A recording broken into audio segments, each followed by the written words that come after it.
Quando eu digo José no Egito, qual é a primeira coisa que vem na sua mente? Talvez você me diga, José foi vendido como escravo pelos seus irmãos, José foi preso injustamente e abandonado dentro da prisão, e aí, em um determinado momento, tudo mudou na vida de José e aí tudo ficou muito bom. Infelizmente, essa história ela é usada como uma espécie de case de sucesso para apoiar e sustentar a teologia da prosperidade. Infelizmente, alguns pregadores costumam dizer que você também é um José. Se você está sofrendo, se você está sendo perseguido, injustiçado, aguenta firme, porque em algum momento Deus vai mudar sua história completamente. E aí você vai ter muito sucesso. Uma casa nova, um carro novo, um emprego novo, e aí tudo vai ficar certo dentro da sua vida. Olá, eu sou Silas Oliveira, este é o meu canal, e se você quiser acompanhar devocionais, reflexões bíblicas, orações, é só você me seguir e ficar por aqui. Voltando a falar de José. Vamos ler o capítulo 41, versículo 37, porque é um texto muito utilizado para defender essa tese. Diz assim: o plano pareceu bom ao faraó e a todos os seus conselheiros. Por isso o faraó lhes perguntou: será que vamos achar alguém como este homem em quem está o Espírito Divino? Disse, pois, o faraó a José: uma vez que Deus lhe revelou todas essas coisas, não há ninguém tão criterioso e sábio como você. Você terá o comando de meu palácio, e todo o meu povo se sujeitará às suas ordens. Somente em relação ao trono serei maior do que você. Aqui a gente vê que José passou a ter muita autoridade. José está num ponto de muito sucesso na nossa visão humana. Porém, eu quero te trazer uma outra forma de enxergar a história de José. Essa forma é o resumo de um sermão do pastor Vouri Balkan, que já faleceu. Eu ouvi esse sermão recentemente e quero compartilhar com você aqui em formato de devocional. Se a gente voltar lá para o capítulo 3, versículo 15 do livro de Gênesis, a gente vai ver que Deus faz uma promessa. Ele diz que a semente da mulher pisaria a cabeça da serpente. Bom, o primeiro ponto é que José não pode ser interpretado como um grande case de sucesso da forma que é feito por muitos pregadores. E eu vou explicar por quê. Porque José, ele está numa terra pagã. Ele está vivendo com um povo pagão. Ele está debaixo de uma autoridade pagã. E aí, no versículo 50, diz assim: antes dos anos de fome, Asenate, filha de Potífera, sacerdote de On, deu a José 2 filhos. Então você vê que ele recebe um nome pagão e se casa com uma mulher pagã. E não é só uma mulher qualquer, ela é filha de um sacerdote de um povo pagão. Cara, ele tá na terra errada, na casa errada, casada com a mulher errada, recebeu um nome errado e agora ele está dentro dessa situação. Ponto número 2. José entende o seu papel melhor do que eu e você.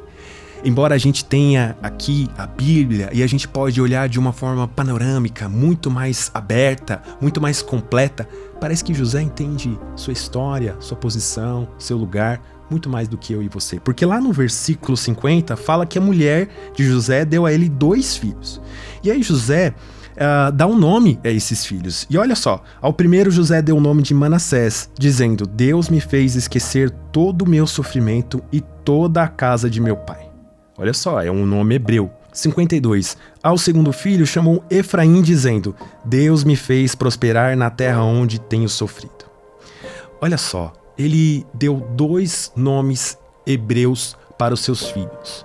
Por quê? Porque ele sabia onde era o seu lugar. Quando ele dá um nome hebreu para os seus filhos, ele está dizendo assim: pessoal, olha aqui para mim, ó. Eu não sou daqui. Eu não pertenço a esse povo. Olha, esses nomes têm grandes significados e são importantes para a minha vida, para a minha história. Eu sei que o meu lugar é na outra terra. Na teologia, o Egito é o oposto à terra prometida por Deus para o povo de Israel. Então José tem consciência de que ele está cumprindo o propósito de Deus, mas ele não está na terra que Deus designou para o seu povo. E aqui vem o ponto número 3 e é muito interessante. José, ele é uma tipologia de Jesus. Assim como José sofreu injustamente, Jesus também sofreu. Mas José não é a semente. A semente, nessa história aqui, é Judá. E olha só que legal, existe algo muito forte presente na vida das pessoas que são escolhidas por Deus. Elas não são escolhidas por serem especiais, elas se tornam especiais por serem escolhidas. É uma demonstração da graça de Deus. A gente vai ver que Judá não é esse cara tão perfeito como José, ele é um cara com defeitos, uma pessoa com falhas, assim como eu e você, e aí a gente vê uma grande demonstração da graça de Deus. Deus decide escolher, ele escolhe, pronto e acabou. Mas tem algo que eu quero chamar a sua atenção. Judá, no momento em que José pede para que Benjamim fique como garantia de que seus irmãos voltariam, Judá se oferece para ficar no lugar, porque ele diz assim, eu sei que Benjamim é muito importante para o meu pai, e ele vai sofrer muito se algo acontecer com ele.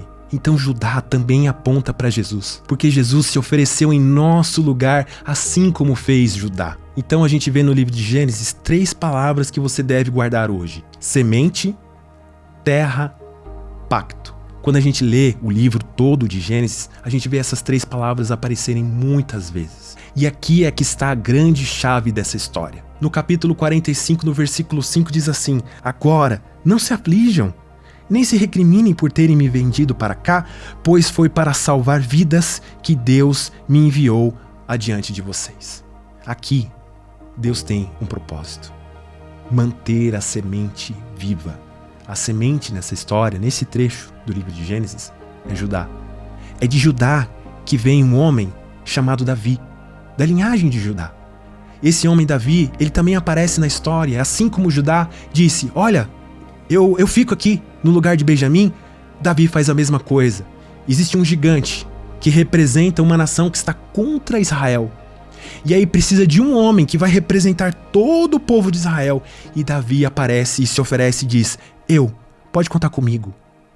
E aí, dentro dessa semente, dentro dessa linhagem, aparece um outro homem muito maior do que Davi, um homem chamado Jesus, que levanta a mão e diz: eu me ofereço para morrer no lugar deste povo. E Jesus morre e se entrega, sendo o sacrifício final, o sacrifício maior. Então, entenda que essa história de José não deve ser vista como um grande case de sucesso para a sua prosperidade, mas deve ser observado o caráter de Deus, a missão e o propósito de Deus em manter viva a semente, em garantir a terra e manter o pacto. Então hoje eu quero que você entenda que o propósito de Deus é muito maior do que a gente consegue entender. O maior problema que nós tínhamos já foi resolvido, o problema da nossa eternidade. Então, a partir de hoje, eu te convido a olhar para a história de José não como se você, de repente, fosse ter um ponto de virada e passar a ser uma pessoa bem-sucedida. Eu quero que você olhe para a história de José como um homem que foi usado por Deus para um grande propósito, um propósito muito maior do que bênçãos terrenas, estar numa terra pagã, usar vestes e um anel de uma cultura pagã. Não é isso que Deus quer para você. Deus tem uma terra. Deus não nos promete uma viagem tranquila, Ele nos garante um porto seguro. Se você gostou dessa mensagem, compartilhe com alguém. Te espero no próximo devocional.